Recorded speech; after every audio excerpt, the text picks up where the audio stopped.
You didn't kidnap them, my mom whispered into the phone, her voice shaking. You raised them when nobody else would. Behind her, I could hear my sister screaming at the police about how I'd stolen her children. After 10 years of being their real parent, she was back to destroy everything I'd built for them. I'm Emma. I'm 28 now. And back then, I was just 18 when my whole life changed forever. I was working part-time at a local daycare, still living with my parents, dreaming about becoming an elementary school teacher someday.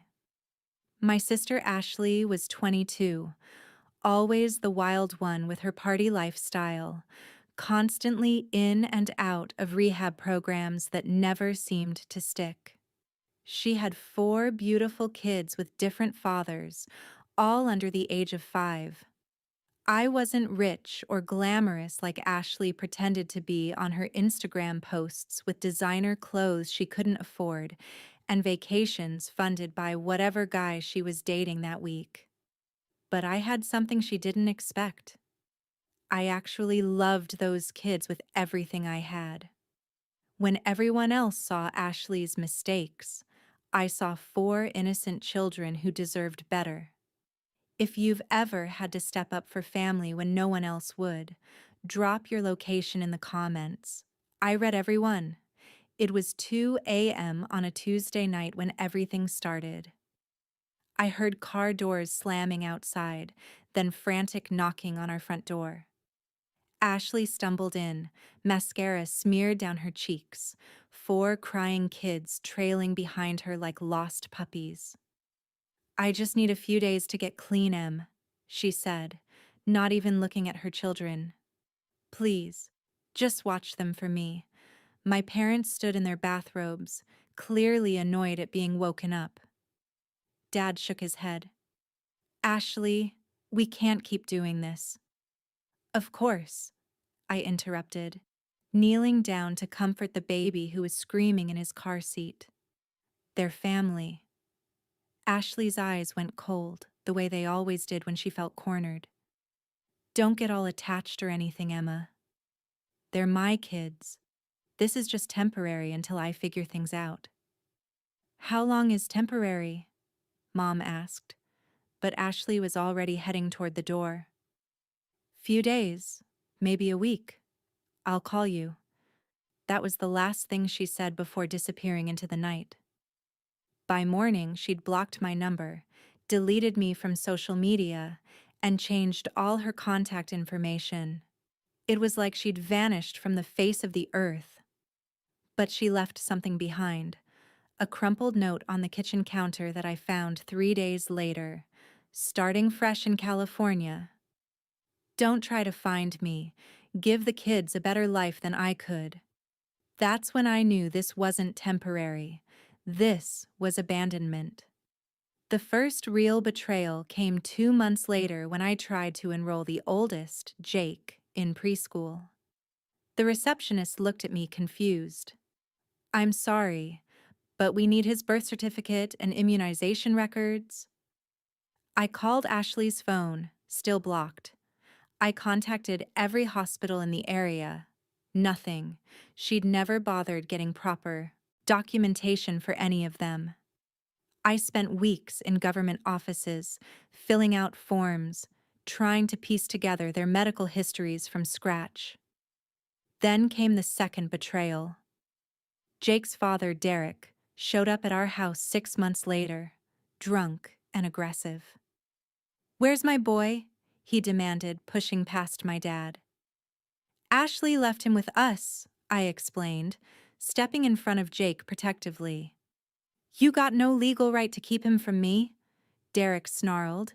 He's my blood. When's the last time you saw him? I shot back. Or paid child support? Or even asked how he was doing. Derek left that day, but not before threatening to come back with lawyers. I barely slept for weeks. The third and most painful betrayal came from my own parents. After 2 years of me working double shifts to support the kids, giving up my college plans, learning to be a mother overnight, They cornered me in the kitchen.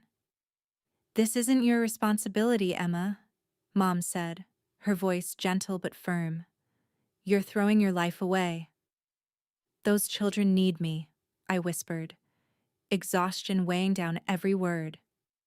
"They need their mother," Dad replied, "or proper care. Maybe it's time to call social services." That hit me like a punch to the gut. My own parents wanted me to give up on the kids who'd started calling me Mama M, who ran to me when they had nightmares, who'd never known stability until they came to live with us. But here's what nobody knew, what I kept completely secret from everyone around me. What Ashley didn't know was that I'd been documenting everything from day one. Every doctor's appointment, every milestone, every time she failed to call on their birthdays. I kept records of it all. Photos of their condition when she left them, medical records showing neglect, school enrollment forms I'd filled out myself. I saved every text message from before she blocked me, kept that abandonment note, documented every attempt I'd made to contact her. I'd also been quietly meeting with a family lawyer, learning about child abandonment laws, discovering that continuous care for an extended period could lead to legal guardianship rights. I was building a case, one day at a time. 3 years into raising them, my lawyer finally gave me the news I'd been hoping for. "You have a strong case for abandonment, Emma. She's been gone with no contact, no financial support." The courts take that seriously. The kids' teachers became my strongest allies, writing letters about my dedication, about how these children had transformed from scared, neglected kids into thriving students under my care.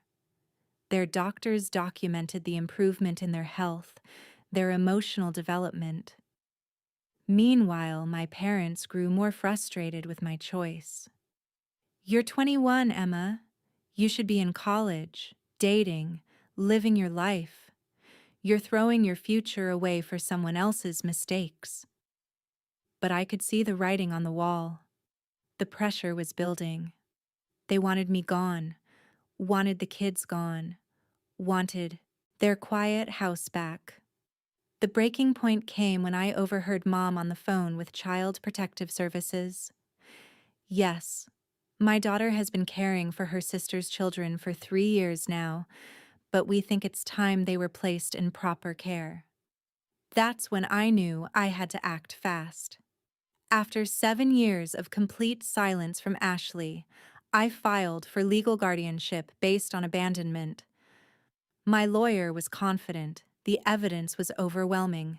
The court date was set for October 15th. Then, 3 days before the hearing, Ashley reappeared like a ghost from the past. She looked different. Designer clothes, perfect makeup, a massive diamond ring on her finger. She'd married some wealthy businessman and suddenly wanted to play mother again. She cornered me in the courthouse parking lot before our hearing. "I was sick, Emma," she said, tears streaming down her face. "I needed help." "You can't just steal my children." "Steal them?" I couldn't believe what I was hearing. "I didn't steal them, Ashley. I saved them. Where were you when Lily had pneumonia and spent 3 days in the hospital? When Jake started kindergarten and cried because his mom wasn't there?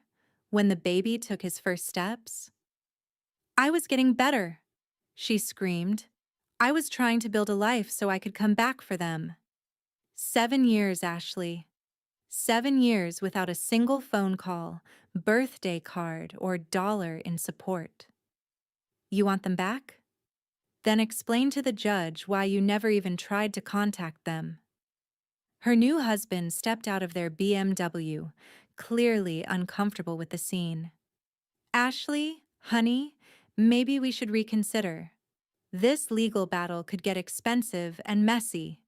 Inside the courtroom, I presented my evidence: 7 banker boxes filled with documentation, medical records, school achievements, letters from teachers and doctors. Ashley's lawyer barely had anything to present except her client's tears and promises. The judge was thorough but fair. Ms. Ashley, you've had no contact with these children for 7 years. No financial support, no attempt at communication. Ms. Emma has provided continuous, dedicated care, ensuring their health, education, and emotional well-being. When the gavel came down, awarding me full legal guardianship, Ashley lost it completely. She stormed out of the courtroom screaming, "This isn't over! You kidnapped my kids! I'll press charges!" But her threats didn't scare me anymore. The kids, now old enough to understand what had happened, gathered around me in that courthouse hallway. "You're our real mom, Mama M," Lily whispered, hugging my legs tight. Jake, now 11, looked me in the eyes with wisdom beyond his years. "We choose you. We've always chosen you." For once, Ashley's threats didn't terrify me. They freed me to finally be the parent these children had always needed and deserved. 10 years later, those kids are thriving in high school and college, and they still call me Mom. Ashley never followed through on her kidnapping. Threats. But if she had tried to press charges, I had a decade of proof showing the difference between real love and abandonment. If you've ever had to choose between your dreams and doing what's right for children who needed you, share your story below. Your courage matters. Where are you watching from? I love hearing how this community supports each other through impossible family situations.